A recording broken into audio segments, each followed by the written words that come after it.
Hi, guys. Welcome to the Down Home Podcast. In this episode, we talk about how this podcast came to be, immigration, fluoride, and voter rolls. Stick around and let us know what you think. And don't forget to subscribe so you don't miss an episode. Hit it.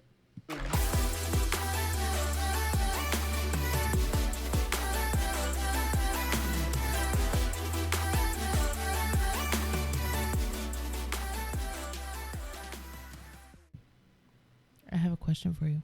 What's that? How many congressmen does it take to screw in a light bulb? What kind of question is that? None of them. No. All of them? No. It takes two. One to screw it in, one to screw it back out again. Wow. That's actually good. That is actually good. Right? That's pretty good. Dang. Pretty Okay. good fun fact.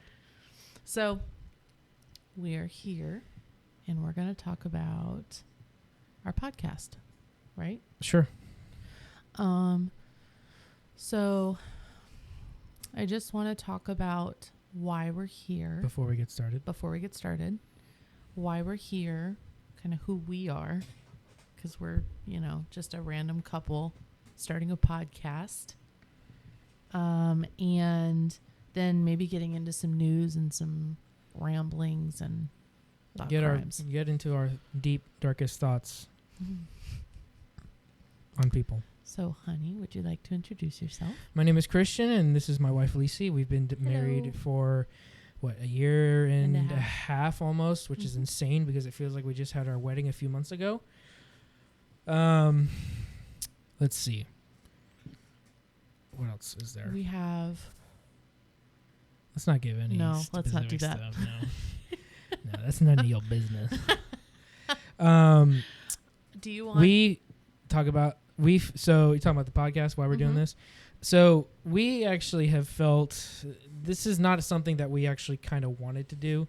This is something that we have been, I guess you could say, wrestling with for the better half of a year, at least for me. And then because my amazing wife that God has blessed me with, I believe he put it on her heart as well, because for over a year he's been putting on me to start a YouTube channel, which is not something I would really want to do. But long story short, we're here because we authentically believe that God wants us to do this.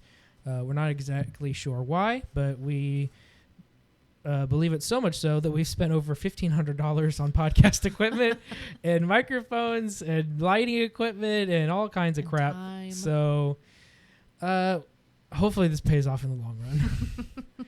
Anyways, you want to start off with your first article, babe, or anything you want to add? No, I want to talk a little bit more about the podcast itself first. Okay. So, kind of our goal of this podcast, I feel like, correct me if I'm wrong, I feel like part of the reason that we want to do this podcast is, one, to talk about hard stuff. Yes? Yeah? Yeah. And to talk about news. Partially, so yes, it's to talk about the hard stuff, and let me expand that so that the audience kind of better understands. We want to expand things just from a young people point of view. We're not, we see it on the rise, which is awesome. The thing that we're trying to hit the most is that we want people with similar worldviews as us, which is essentially, yes, conservative, yes, you're Christian, but really just unapologetically on those talking points, because we see a lot of people who claim Christianity, and that's great, and they hit all those buzzwords, which is awesome, but not very often do they actually take it back to the scripture, and they don't dive into certain things that are really like politically, yeah, that's fine, but morally, biblically speaking, it's like politically, if you want to think that, that's fine, but at the end of the day, if you say you're a Christian, X, Y, and Z. And we're going to expand on that as time moves forward, and we're going to offend a lot of people in the process. So we also eventually, we'll probably have some people on. Definitely going to have some people on as have time some moves nice forward. Group conversations, talk about marriage, talk about dating and culture. I do think I'm going to go ahead and stamp it internet-wise, so that way it's on record. I think within the next probably 5 years, maybe 7 years, there's going to be a massive spike in married couples, husband, wives with kids. The reason I say that is because people like Charlie Kirk, who are visiting the college campuses, Vivek Ramaswamy and all that kind of stuff, they are the ones going to the colleges and saying, hey, you've been brainwashed. And a lot of the college students are realizing that. And they're hearing over and over again, hey, young ladies, you need to not worry about your college degree because it really doesn't mean anything. And you need to follow your natural instincts, which is to get married and have kids. That's a really good prediction. So I'm predicting right now that within the next, we'll say 7 years, there's going to be a boom of some kind. So long as they stick to their own thoughts rather than just following what society's telling them to do. If they go back to think your own thoughts, I think that's going to happen. So in that thread, when we're talking about the important issues, right?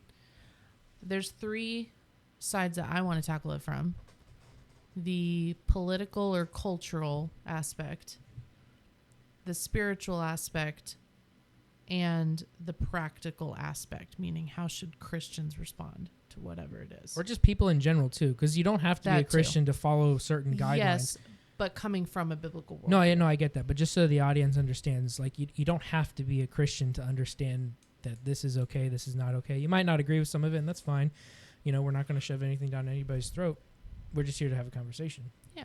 So if you are, young, hungry for real conversations, looking for news mixed in with some fun stuff and some some hard-hitting topics, this is really the podcast for you. Specifically Southern news, too. Like, a lot of people talk about national news in general, and that's fine.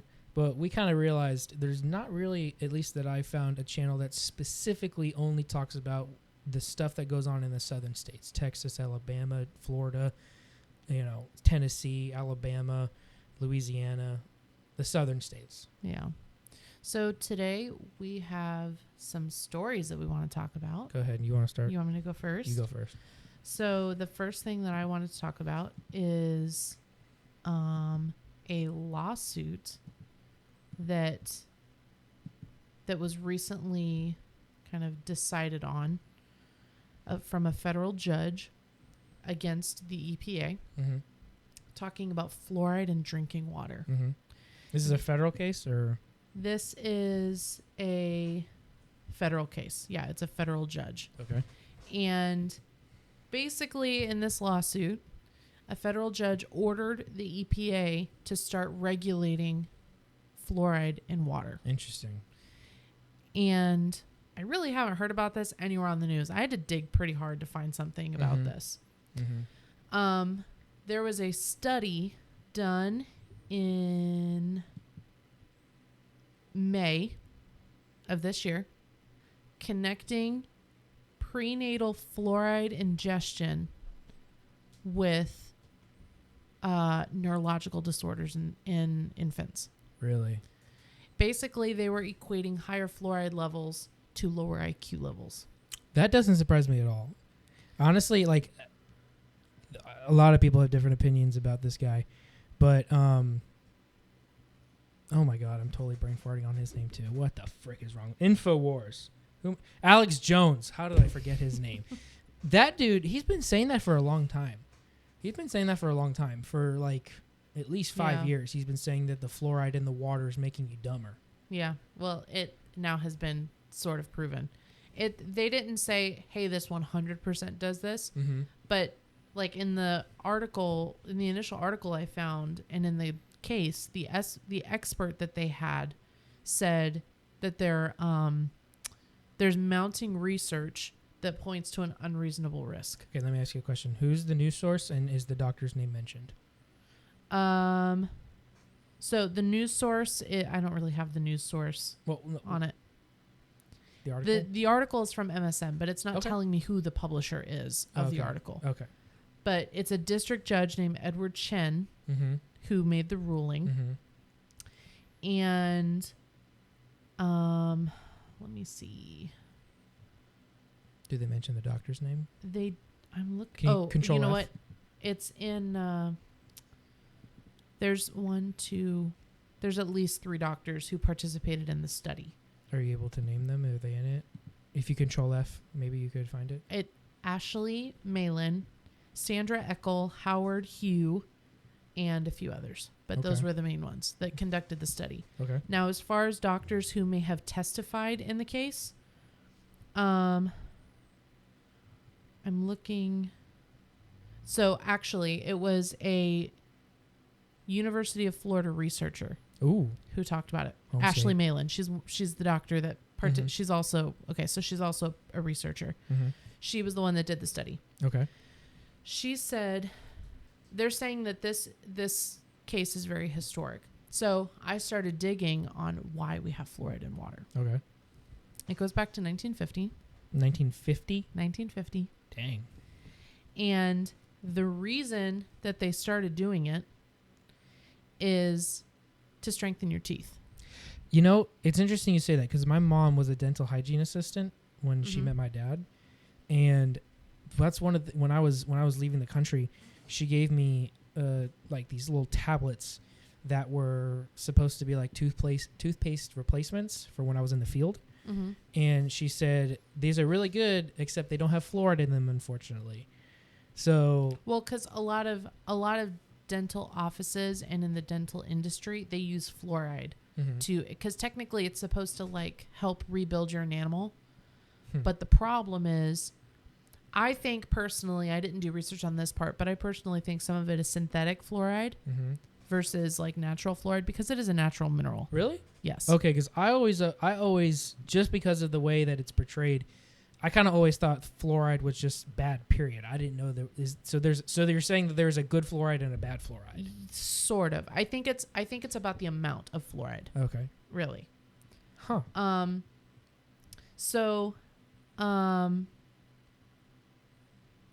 Yeah. So in 1950, Mm-hmm. federal officials started endorsing water fluoridation to prevent tooth decay Okay. that they started noticing in the early 1900s. They started seeing, Probably because they started industrializing farming. yes, Really? That is it? that's part of it. Hmm. So dentists started noticing it in 1901. And then as time went on, they just started trying to figure out different ways to improve the health of general population. Hmm. It's kind of how the U.S. Public Health Services got started. So in addition, in 1914, that's when they started regulating water. They And started regulating water in 1914. Meaning, yes. Meaning like, what's it called? Water treatment. They started regulating and mandating water treatment in 1914. Okay. And I can see how that would start out as a good intention, yes, it did start as a good intention. just like many other things in government programs. And then I'm looking through my little timeline here that I have. I want to get to, here we go. Yes. So fluoridation trials started in 1945. There was a 15-year trial of community water fluoridation that was launched in 4 cities, and it was paired with a control. Do you know what those 4 cities was? Those 4 cities? Yes, I do. Grand Rapids, Michigan, that was paired with neighboring Muskegon. Muskegee? No, Muskegon. Newburgh, New York with Kingston. And when I say paired, that means paired with a control city. That it's a similar city that's a control group for the test. Newburgh, New York with Kingston. Evanston with Oak Park. And they did 1 city in Canada, Brantford, Ontario with nearby Sarnia. I think that's how you pronounce that. So they started doing that by the end of the year. And they started doing annual dental exams throughout the trial. And I believe they were saying that they were seeing a lower number of cavities among children when they started doing these trials. Interesting. So then they started, after they were doing that, then they started like having children drink fluoridated water. And that's kind of how all of that started. And then the American Dental Association endorsed it, and then it just kind of grew from there. Now, there's a lot of different water treatment things that happen now.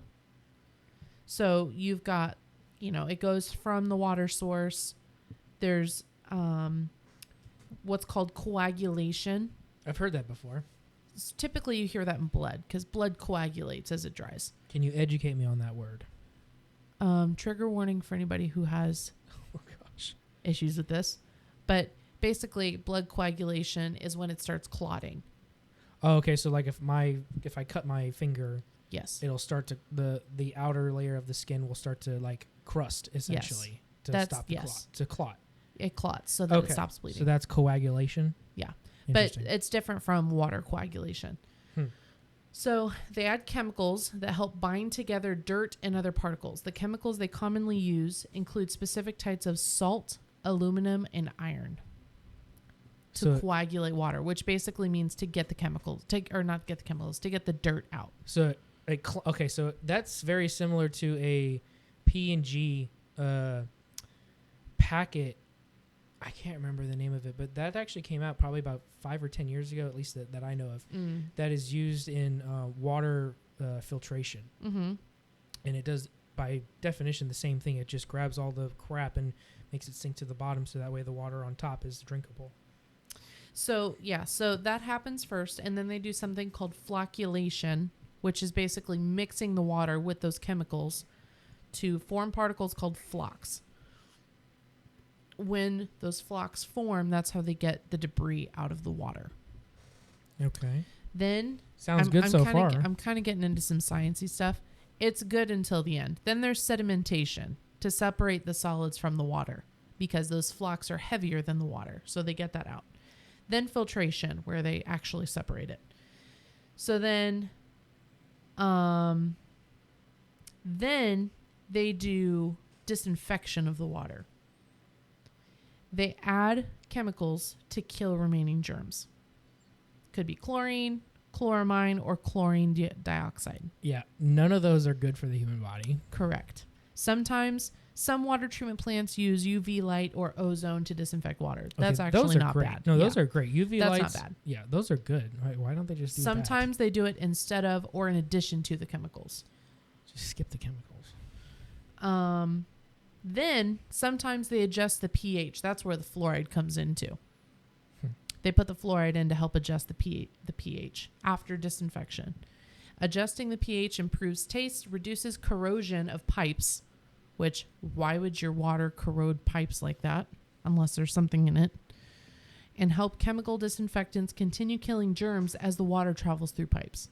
Drinking water with the right amount of fluoride keeps teeth strong and reduces cavities. Do you know where I got this from? Where? The CDC. What? I got that information from the CDC. Well, Okay. find that link in the description. So, some water supplies contain specific chemicals, including nitrates, radionuclides, which is small radioactive particles In the water? in the water. Are they saying they find that in the water, or they filter that out, or they add, like, what are they saying specifically towards that? These are... no, I got that wrong. They're trying to filter some of the stuff out. Okay, So okay. the statement from the CDC says some water supplies contain specific chemicals or toxins that require utilities to use special treatment methods to control or remove them. It does not specify what these special treatment methods are. But That gives me comfort. no. Nitrates, radionuclides, and toxins made by blue-green algae, basically.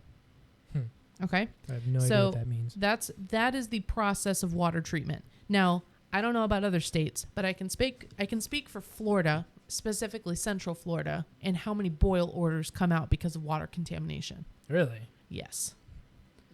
Can Are you unaware of this? Please It educate shocks me. me. Educate me, my It shocks woman. me how many Floridians are unaware of how many times boil orders come through for city water. What is a boil order? A boil order means... Oh, like you have to boil the water? Yes, before you can drink it. Please expand on this. So I don't know all of the details of it, and I'm having a hard time finding the info online. But like when I used to live in Hillsborough County, I would get emails saying, "Hey, boil order, the groundwater was contaminated, or this water supply was contaminated, or whatever, blah blah blah." They say boil order until further notice. They don't always tell you what happened to the water. They just say you need to boil your water. It's happened in Polk County too. I see it on our neighborhood app. Really? Yes. Good grief. Now, the only way around this, to avoid this problem, is to have a well. Well water. Alrighty then. Did you know only 10% of United States residents have private wells or use private wells? That 90% of this country is on government water. treated water. Yes. They used to say government cheese. Now it's government water. Yes. So the other thing, this is an article. I'm actually surprised it's that high. I would think it's much less than that. I thought so private too. Wells. I thought so too. It's kind of high. Sometimes it's like, it's not always like, oh, I have my own well. I'm drinking from my own well. Yeah. Sometimes it's like a neighborhood that all shares a community well. Yeah. You know, it just kind of depends. That's pretty cool. I didn't know that. Yeah. But, like I have some relatives that live on a community well. Oh. Are they on a compound? No. Oh. There's another article Mm-hmm. that was posted in 2021 from scientificamerican.com. Okay. And the headline is Forever Chemicals are widespread in U.S. drinking water. Okay. So this was posted during the transition of power. Okay. And people were hoping that Biden would help regulate forever chemicals in water. Obviously, that has not happened. Now, Biden did propose in 2023 to regulate. He proposed an act basically to regulate forever chemicals in water. To my knowledge, none of that has actually happened yet, because there are still Senate hearings about needing that to happen. And obviously this article about the regulation just came out yesterday. What is today's date? September 28th. So that came out September 27th. Yes. Wow. Yeah. So, and it's, saying that it lowers, it's causing lower IQ in kids. Now the article that I'm talking about with Forever Chemicals, it talks about, it talks about Flint, Michigan, what happened there. Other places where we've had, in that specific instance, it was lead contaminated water in Flint, Michigan. You've got places like, where did that happen? In Hinckley. Oh my gosh, where was that? That sounds like such a goofy name. The PG&E water plant in Hinckley with Aaron Brockovich. Oh, that was a great movie. Anybody who hasn't seen that movie, you have to watch Aaron Brockovich. Brockovich. Aaron Brockovich. Fantastic movie. What was that, 1998 that came out? In the early 90s. 92 maybe? Fantastic. Early Based 90s. on a true story. California. That's where this was. Hinckley, California. The Pacific Gas and Electric Company plant. There was lots of litigation in the early 90s. That was the biggest lawsuit, corporation lawsuit yes. that had to pay out, what was it, $1.7 billion to all of its people. How much it was. It was the biggest. It was the biggest one until There's also a movie about that one called Dark Waters with Matt. No, the guy Mark who was Ruffalo. the Hulk. Mark Ruffalo. Yeah. That was a fantastic film. Do you remember where that happened? I want to believe that. I'm pretty sure that was the state that happened in was in one of the Midwestern states. I think it was Iowa. Probably. I think so. I could be wrong on that. Somebody also, fact check us on that. Also a great film on corporate corruption and human health. Yes. So, talking about the forever chemicals. So there are no federal, as of the date of this article in 2021, there have been no federal limits on the concentration of chemicals in water. Now, I talked about after the disinfection happens, that's when they add all the chemicals, right? Like bleach, fluoride, whatever the other chemicals are. And if there's these other heavier toxins in the water, they're going to use stronger treatments to get it out. So some of the pollutants are benzene, uranium, and arsenic. Are you kidding me? Not kidding. So from what I'm seeing in this specific article, there are more than 9,000 known forever chemical compounds. 600 are currently used in the U.S. in countless products, including firefighting foam, cookware, cosmetics, carpet treatments, and even dental floss. Scientists they're called PFASs, is the scientific abbreviation. But they call them forever chemicals because their chemistry keeps them from breaking down under typical environmental conditions. Now, correct me if I'm wrong, because I do have a question.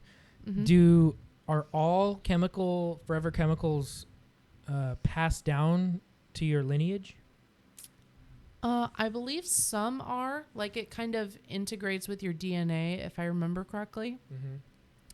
But I don't know which compounds are like that. But I can tell you that a lot of them are carcinogens. And can you explain what a carcinogen is? Something that causes cancer. Wow. Most commonly. Okay, so, let me tell you the concentrations here. The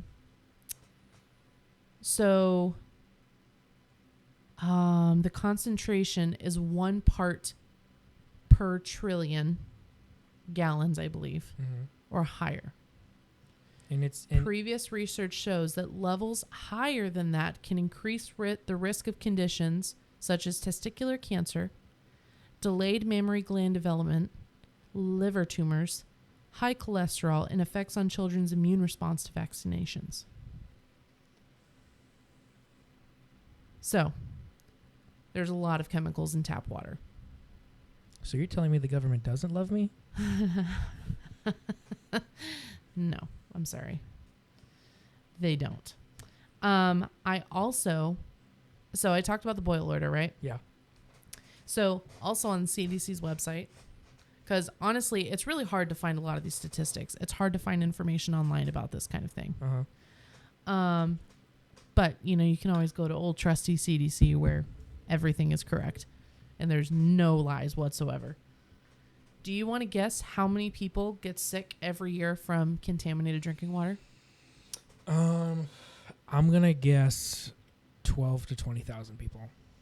At least 1 million people What? get sick every year from contaminated drinking Be water. Me. 1 million people a year. The most common is Legionella germs. Legionella germs? Yes. Can you expand on that? A little bit, yes. So Legionella is a bacteria Shoot, we can do a whole podcast just on this that subject. causes Legionnaire's disease and Pontiac fever. What are those? Legionnaire's disease is basically a lung infection, a serious pneumonia, basically. It can cause that. I'm trying to see. I think that's all I have on that at this moment. That is wild. 1 million people a year? 1 million people a year. So you're telling me 1 million people a year died from government water? They don't die, they get sick. They get sick from government water? Yes. Kind of makes you wonder, huh? Right? Kind of makes you wonder. What the heck? I'm telling you. Okay, this is a thought crime. I'm telling you, they are trying to make forever customers from the moment you were born.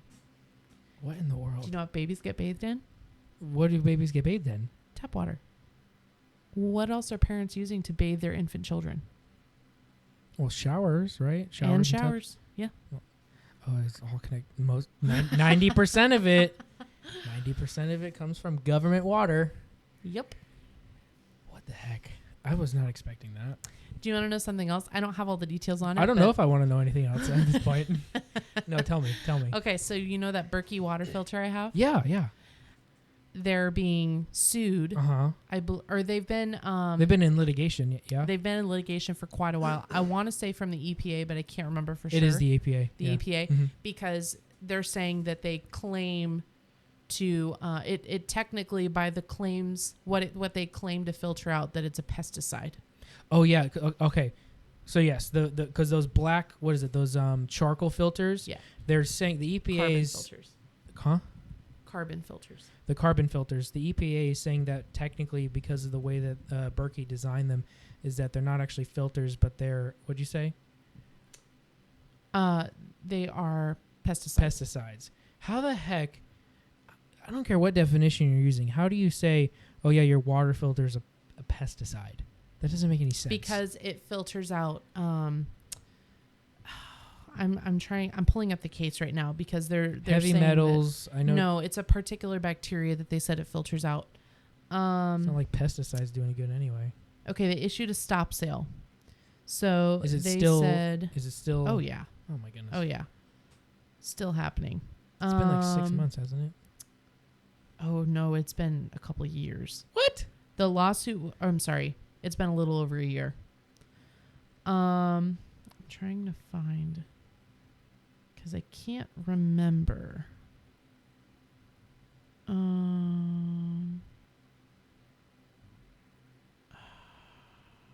Okay.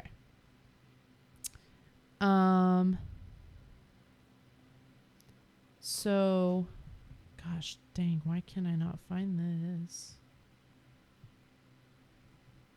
Take your time, baby. Good. It is about the pesticides, but I'm having trouble finding the issue. Should we move on? Yeah, let's move on for a little bit. Okay. But I can't remember what the specific thing is that Berkey says they filter out, where they said it's a pesticide. Mm-hmm. Anyways, Links will be in the Berkey description. is the best water filtration system, one of the best water filtration Yeah, systems. it's definitely up there. So it makes sense that the EPA would try and take them off the board with this frivolous, like, oh, you're making these claims that technically makes it a pesticide. Berkey is not a pesticide. They want you on government water. Exactly. Wouldn't surprise me. No, wouldn't surprise me either. So kind of going back to the contamination of the water. So, I want to go to data on water consumption and then we can move on to our next topic. So, like I said before, 90% of U.S. residents are drinking tap water, or they're getting their water from city water Local supplies. cities, towns, government, states. Yes. And I would actually be curious. We could find out later on what percentage is of the water filtration systems are state ran, federally ran, and ran by counties. well, because I know that, like I said, Berkey is the best water filter. The ones like Brita and the one that starts with a P. Purell. No, honey, that's a hand sanitizer brand. Oh. That was really loud. I'm Sorry. talking about water filtration. Pure, I think is what it's called. Oh, okay. Okay. They don't. I mean, they'll filter some stuff out of your water, but it doesn't filter all the bad stuff out of your water. Like Because one thing that Berkey, micrometals. yes, one thing that Berkey does is it keeps the good minerals in your water, but it'll take the bad ones out. I think that's something a lot of us Americans don't realize is that, yeah, you want your water clean, but there's also good not chemicals. There's good particles that are meant to be in your water. I think another thing that I've heard, I don't remember where I heard this, but there was a guy who went to Italy, and actually no, not just that, but Sammy, the guy who does my hair, he went to Spain for a vacation for like 2 weeks or so. And he was telling me how not just the water, but the food is amazing, and that he was eating pasta like crazy. Them carbs are going to make you, a little bit of a muffin top. And one thing he was telling me is that he was eating all the pasta in the world, and that he was losing weight. So it's crazy how much the food and water, now that we know that we live off of government water, it's just why is this so messed up? I mean, it just doesn't make any sense to me. Yeah. If they know there's a problem, and they've at least known it's a problem since 21, 22, been at least 2 or 3 years, you could easily pass something in Congress or the House or whatever to like, hey, yeah, our people are getting bad water here, bad government water. Let's make it some good government water. Why haven't they done anything about this? What the heck? I'm trying to find some of the data that like talks about data on the on contaminants and on how often that happens. Mm-hmm. It's really hard to find that stuff, which is Really? also a coincidence. Anyways, so oh, you know what? What? I do have another thing to talk about with this. What's up? Let me find it. Also, for the audience, I apologize for all my puh. I need to get a screen for this mic. Yeah. Actually, okay. Yeah, let's move on to the next thing. All right. How about you take one? Okay. This is I got this article from Newsweek, and it's by forgive me if I'm mispronouncing this name, which I will. Kalenda Rahman? I don't know. Rahman. So, guess what the Democrats voted against last week? Take a wild guess. What's that? Voted against? They voted against it. I'll give you a hint. It has something to do with illegal immigrants. I just got Deporting them. You're pretty much right. But it's more specific than that. Okay, so HR 7909. 158 Democrats voted against deporting known rapists and murderers.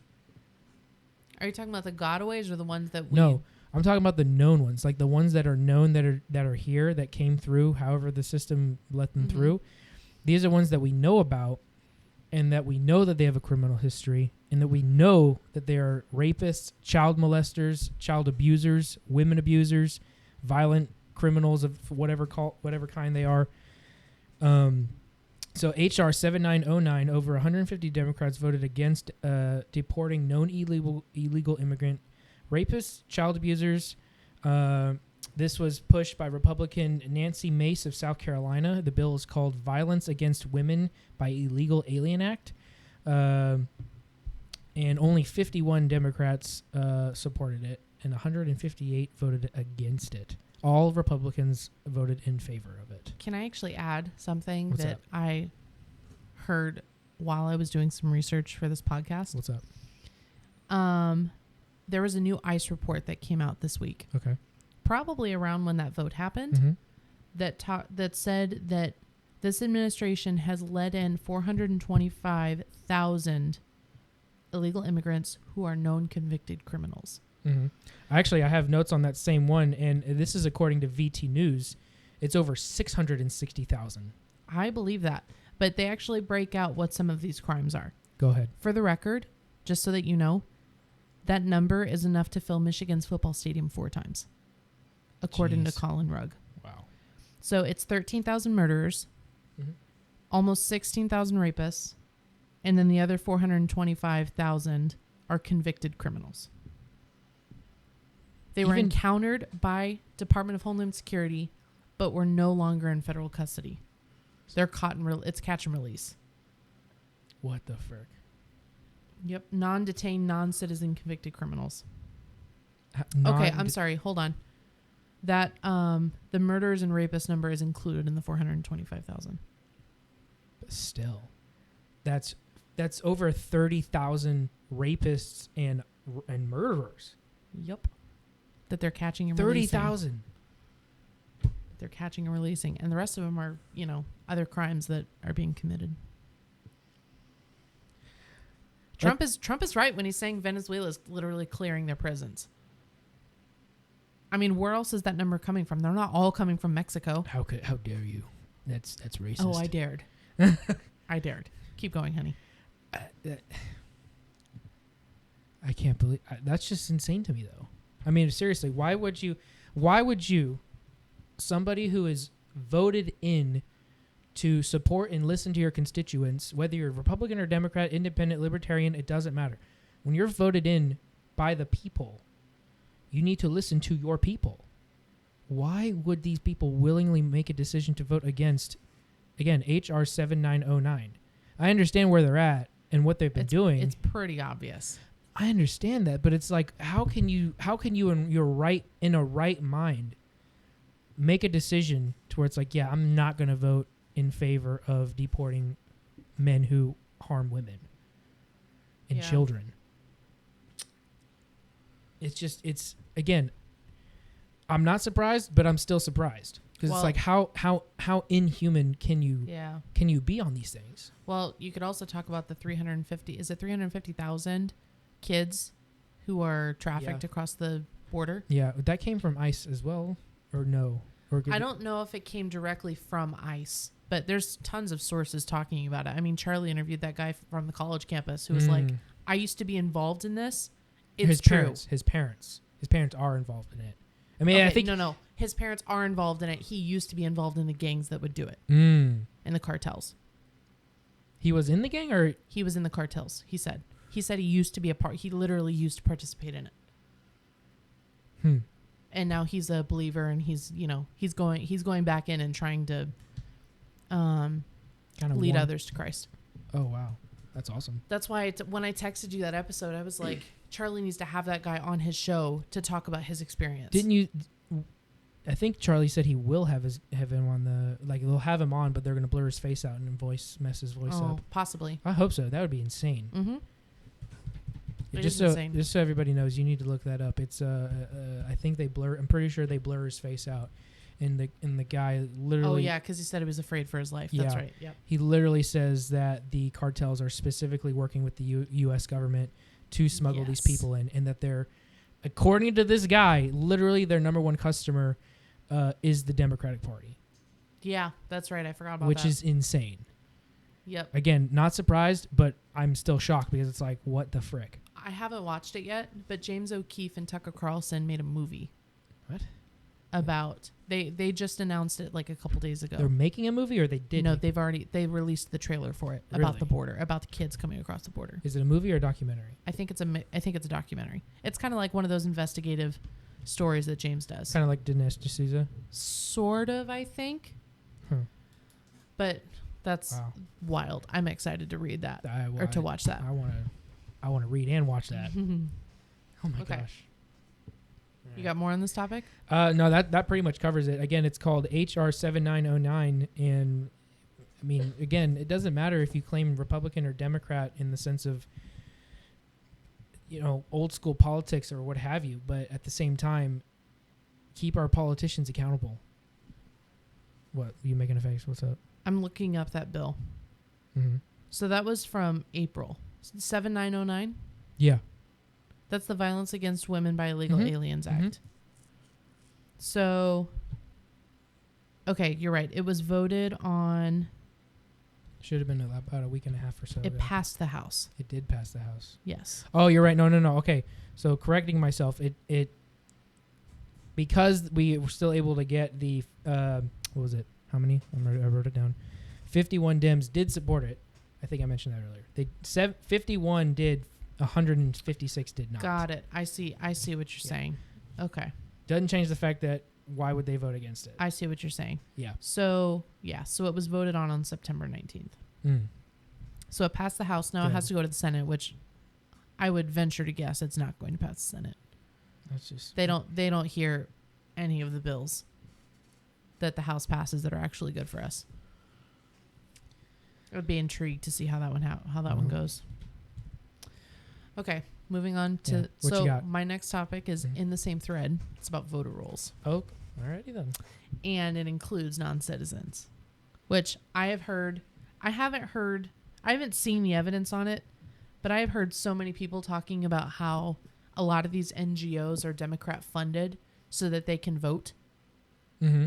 and keep and increase the representation, thereby increasing the electoral college votes.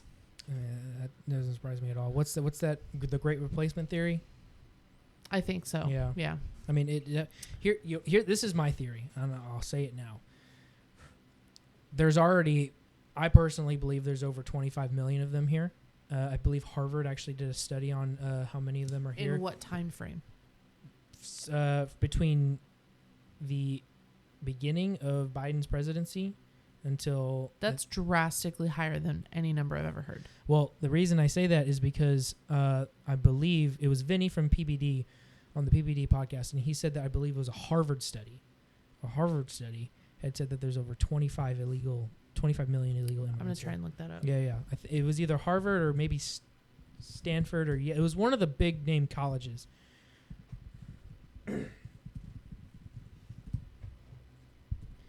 But pull it up just so we can fact check ourselves. But anyways, to make the point that I'm making, whether it's 25 or 15 or 10, that's a buttload. That's a buttload of illegals. My theory is that they're going to use like the Haitians in Ohio. So 20,000 in a city of 50,000. That's a drastic cultural change in your residencies. In my personal opinion, I think that if they're not able to get these people deported in a decent amount of time. J.D. Vance claimed to 25 million. J.D. Vance did? Yes. Okay, so. Well. J.D. Vance is the one that claimed it, and a lot of fact checkers are saying no, which means it probably is true.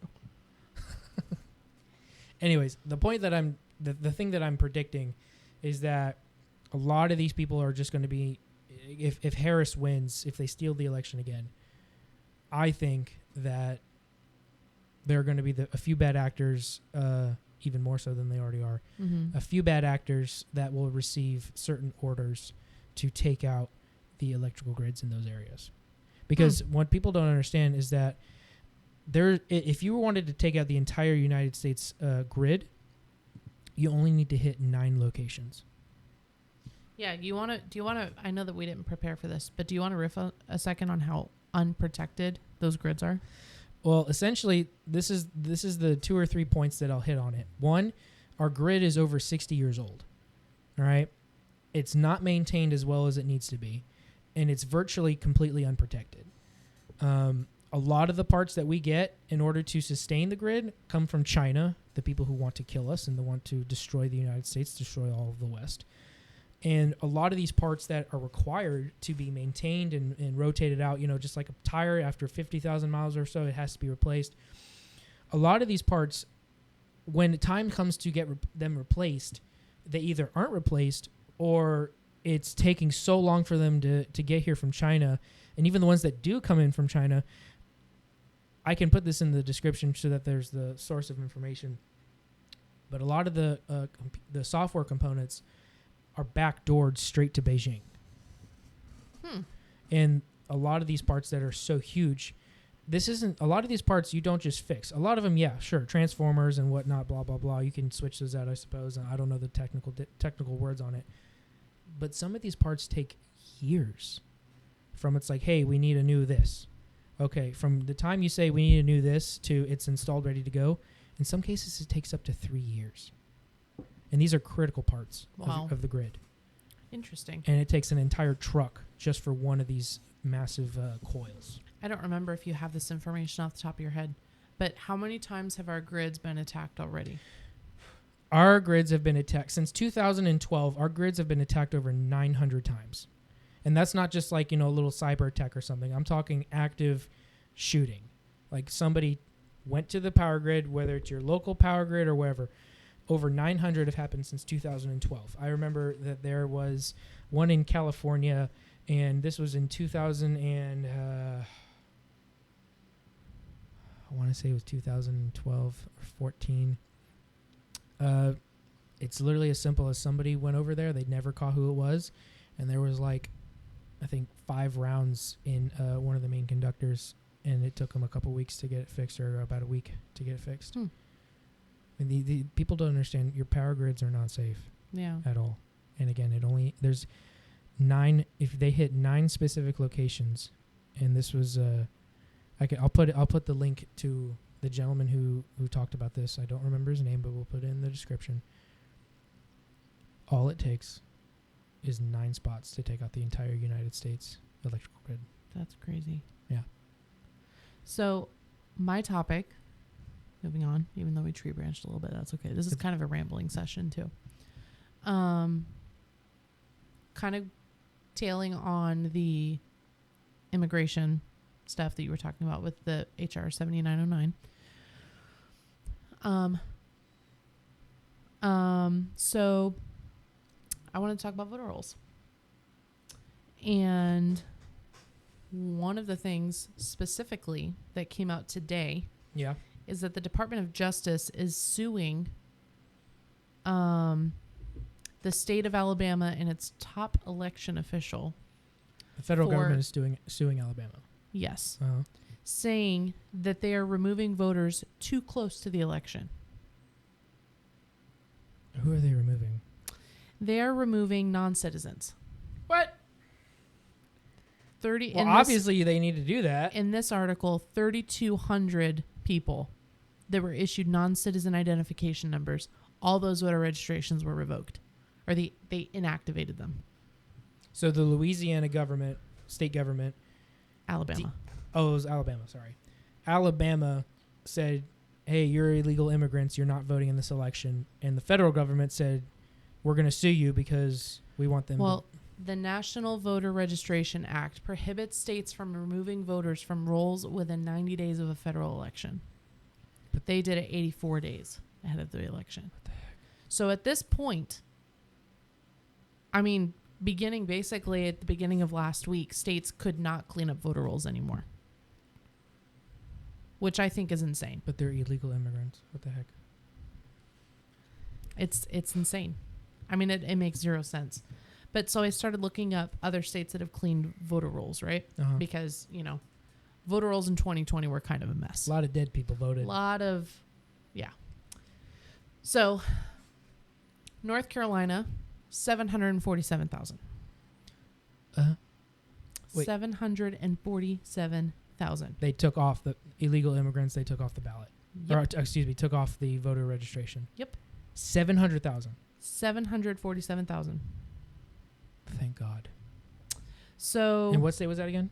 North Carolina. It's interesting because there's Harris and they seem to be going after North Carolina a lot. I'm pretty sure we're going to lose North Carolina. Yeah. Based on just some rumblings I've heard. So throughout the country, an average of 1,200 voters have been taken off the list every day from the start of 2023 through August of 2024, according to the election board in North Carolina. And that's just for North Carolina. Just North Carolina.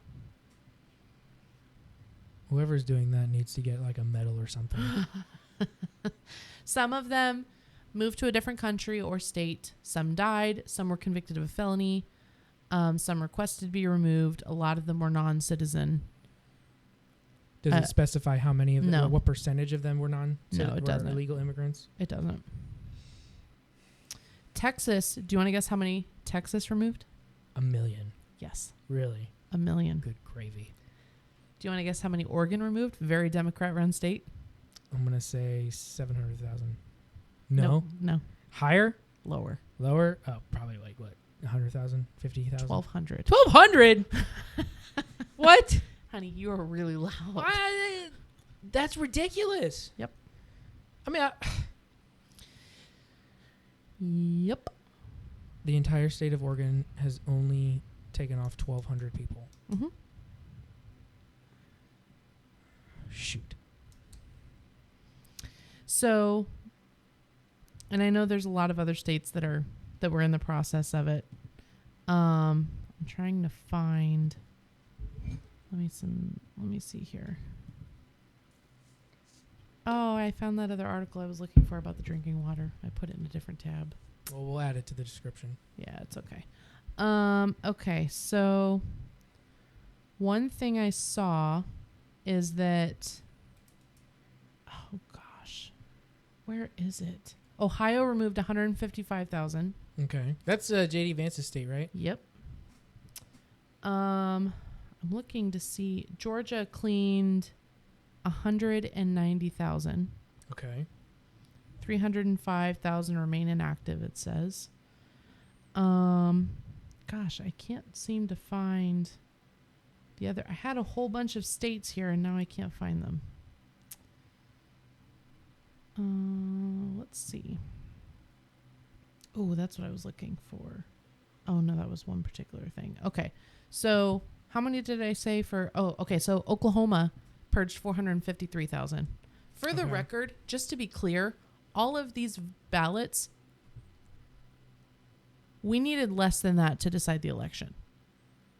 Like the difference in votes was less than the number of ballots that have been removed. My concern, though, is that these are the majority of these, if not potentially all of them, they're just illegal immigrants that were put in place to vote, and it's just going back to what it was already.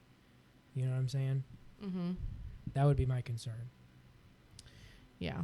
So I found more information about Oregon. Okay. So a DMV mistakenly allowed those 1,200 non-citizens to be put on the voter rolls. That's just non-citizens. So that's why they removed them, because there was a DMV that accidentally did it for 1,200 non-citizens. Isn't that the same state where the Venezuelan gangs were going around apartments? No. That's in No? Colorado. That was Colorado. Yeah. Okay.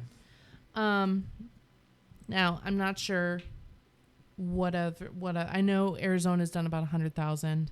Mm-hmm. You need to boost them numbers up, boy.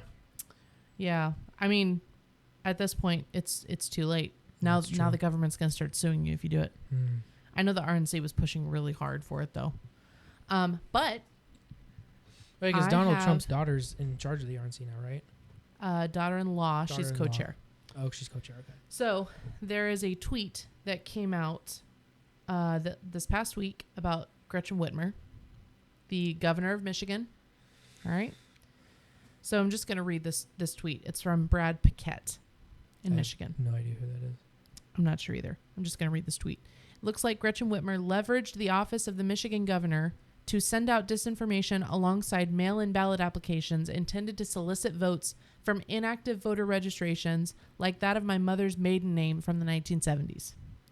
She sent a letter to the house. This is a personal story. She sent a letter to the house of my mom that my mom grew up in, which is a hard Democrat household, claiming that freedom and voting rights are at risk, to then implore the reader to sign a pre-filled application allowing a ballot to be sent to any location permanently based upon a signature.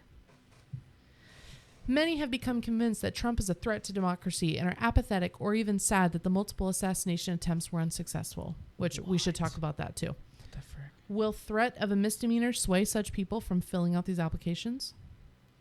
Be sure to see Reverse Side for additional instructions and warnings. We can secure voting rights in Michigan by cleaning up voter rolls, providing clear oversight of election influence money, and requiring a photo ID to vote. So there's a picture of this letter. And it is pre-filled. And the warning says, I'm sorry. The address to mail your ballot. It says, we can mail it to wherever you are if additional addresses are needed or plans change. Contact your city township clerk, blah, blah, blah. There's space for 2 addresses to be written, and they will send a ballot to both. That's 2 ballots. All right. Wow. And then wow. It also says there are additional instructions and warnings on the reverse side. Reverse side is completely blank. Not that we need to necessarily hold that against them. Probably was, they're not great at reading their letters, so we'll let them have that. But that's insane. That sounds like just plain and simple voter fraud. I would agree. Now, I haven't seen the data on this, but I have heard that there are a lot of unlicensed ballots being sent out, which is kind of what happened in 2020. A lot of unlicensed ballots, which means they're not really tracking them. They're not tracking how many they're sending out. They're just sending them out. Now, I don't know if you remember. I believe that it was fact check, which usually means it's correct. When in 2020, they were sending, stacks of ballots to vacant addresses, and they were still somehow getting filled up and returned. Or, voting ballots that were, they went and visited the address on a voting ballot, and it was like a plot of land. It wasn't even a house. It wasn't even a residence.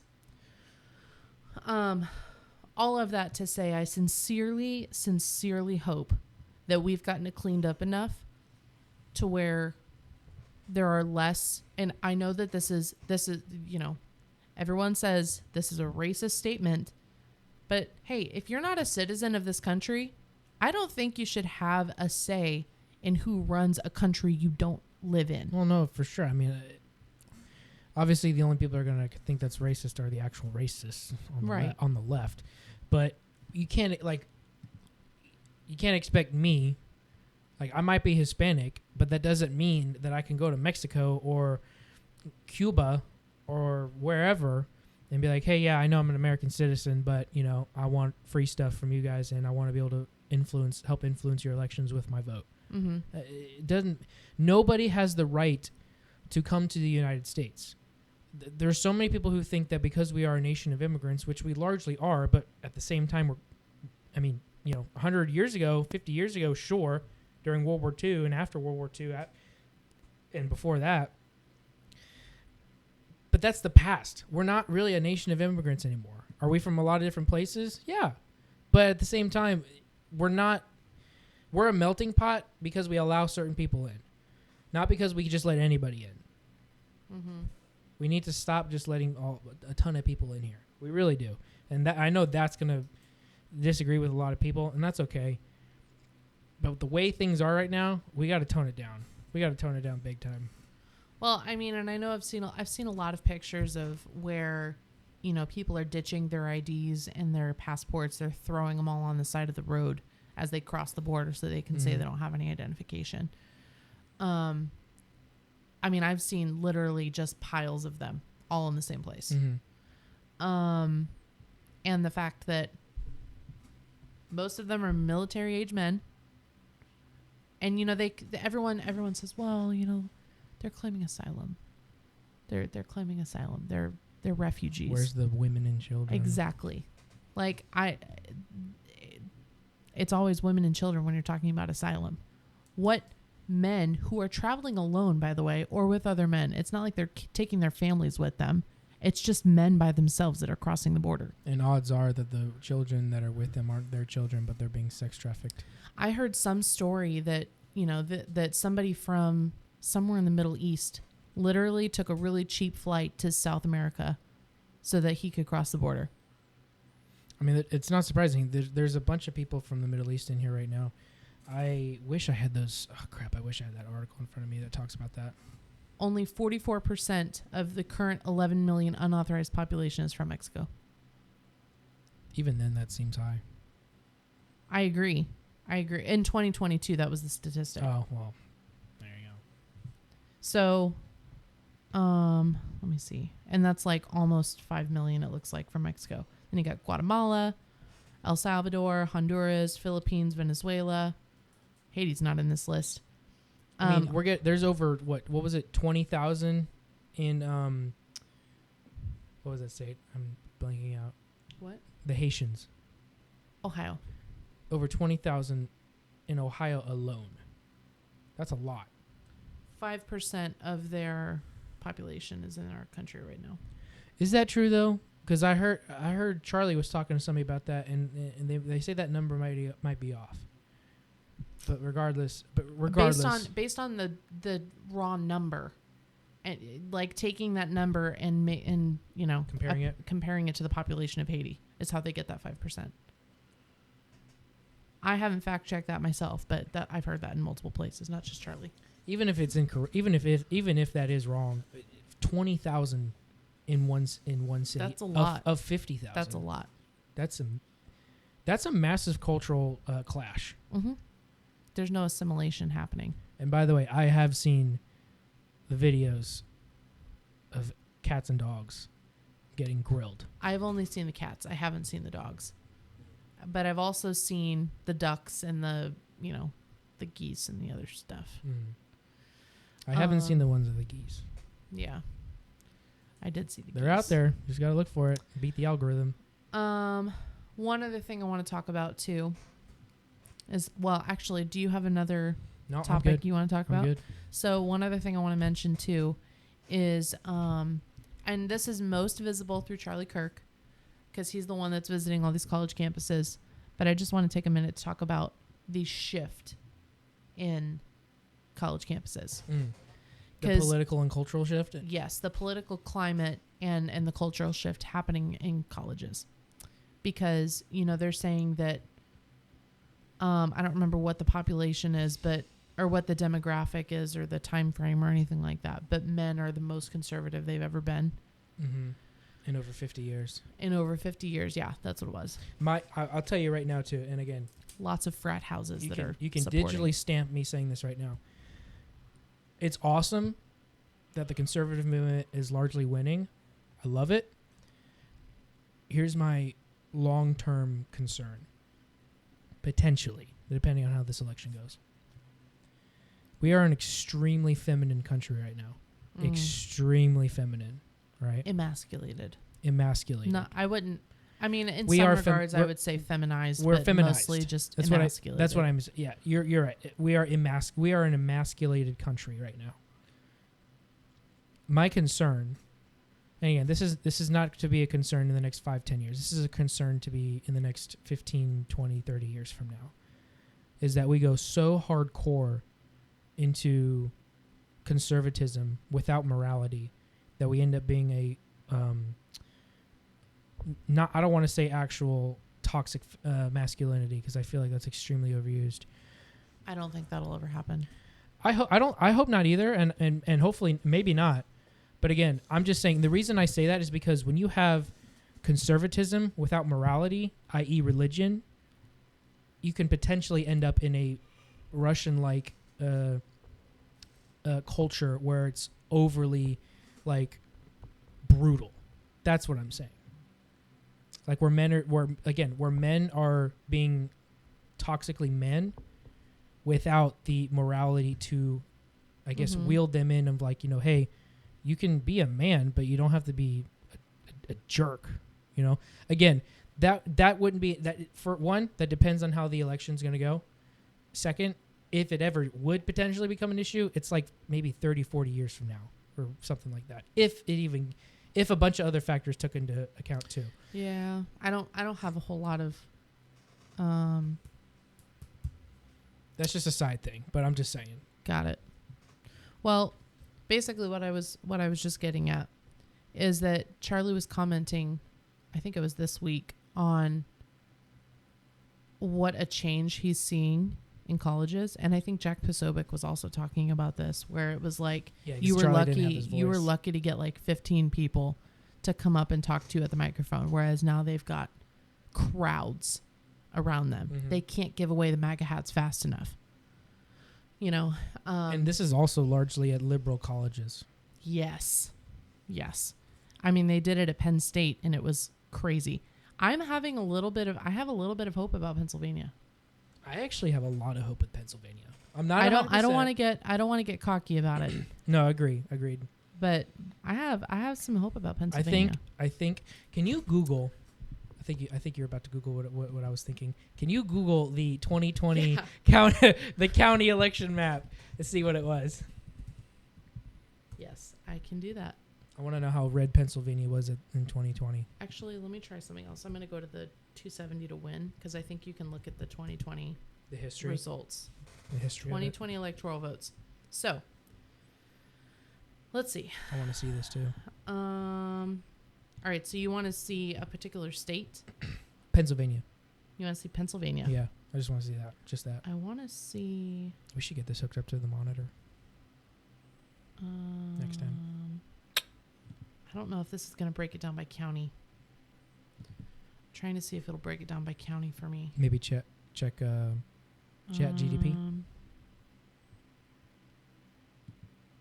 Oh, this is shifting it. I don't want to shift it. I just want to... Okay. All right, hang on. Okay, so we want to see... You want to see the congressional results. Like by county. By county.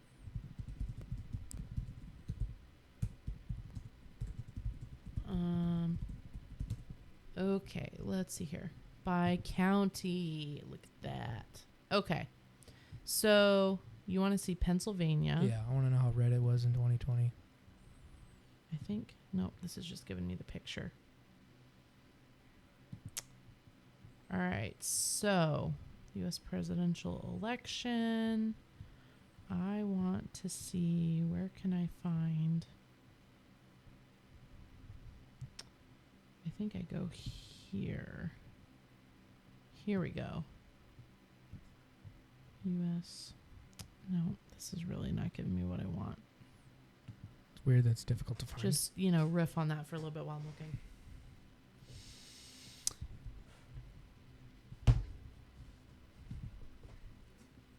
Okay. Let's see. Here we go. Look at that. All right. I want to see a list. So this is giving me each county. Wow. What? Interesting.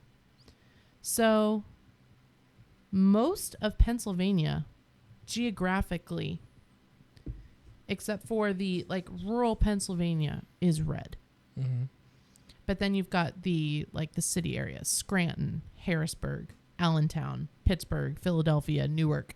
Those are the super blue ones that. Can you show me? Yeah, hang on. Let's just do a little flipsy here. Wow, that's Pennsylvania. What? That's Pennsylvania. That's really red. I want to see if I can. This is zoom 2020? This is the 2020 election. Why can I not see these states? Oh, because they only do. Okay, so I want to see. That's really red. It is really red. How did he lose it in 2020 then? Because of the populated areas. I want to see one that will like drill down for me. Election results by county. Maybe this is what I want. Election results.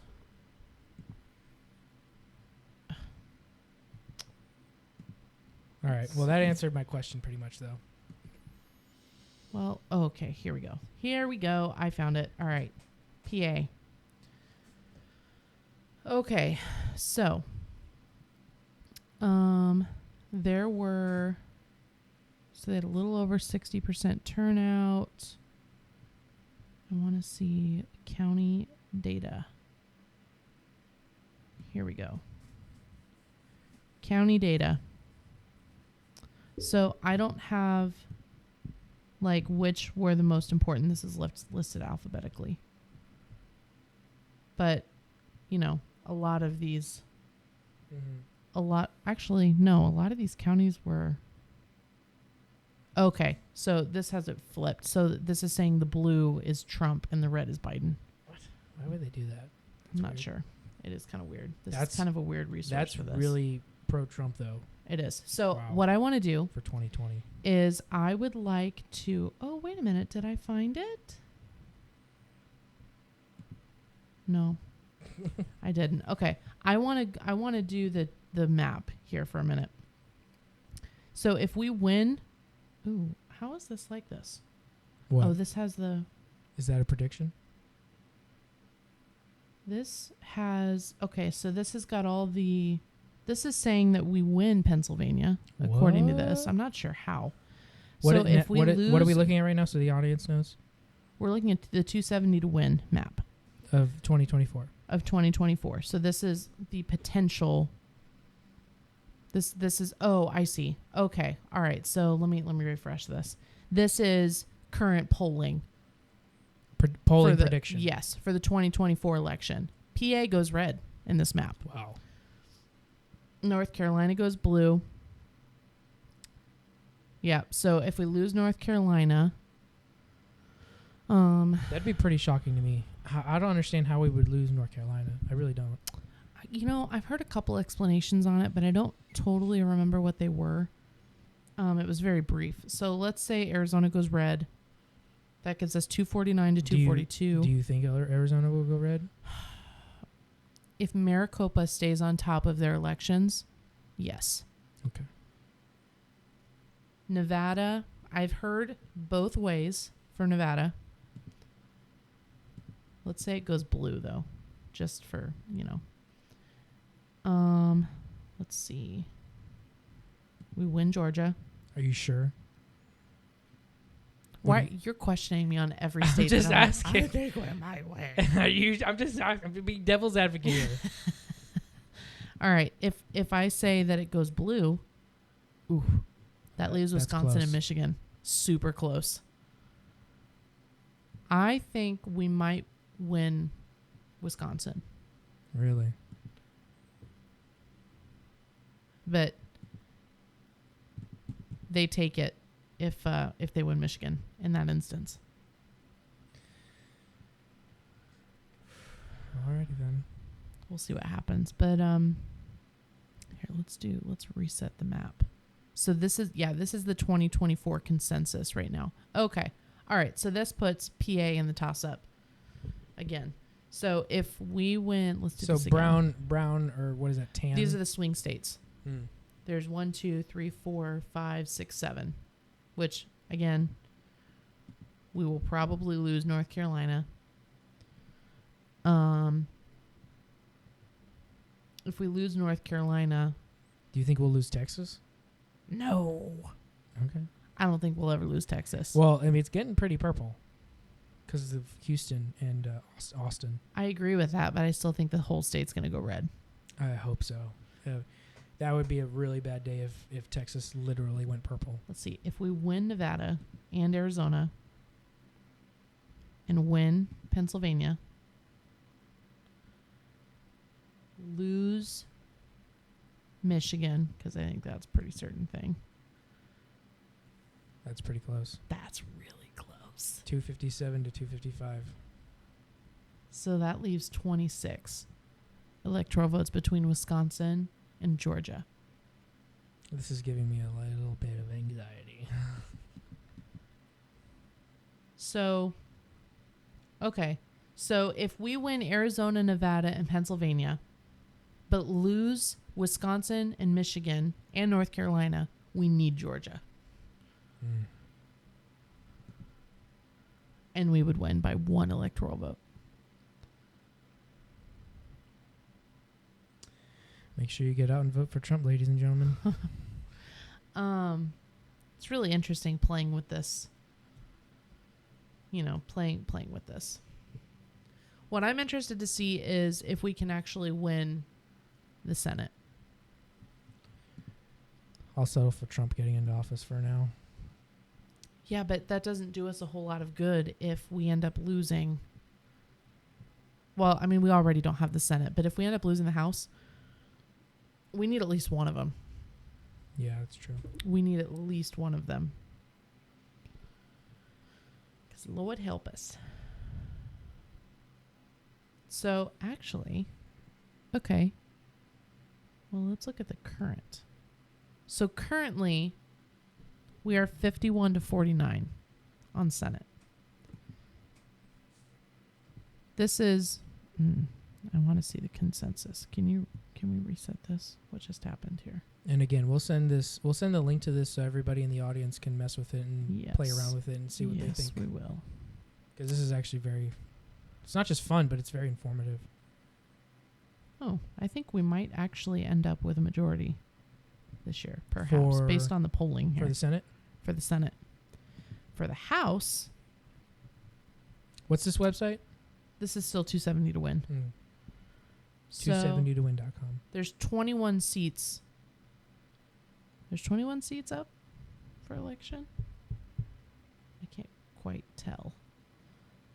Anyways, all of this to say... How is Alaska blue? I think it's because of the urban areas. Actually, no. You know what? How many is this? It's only 1.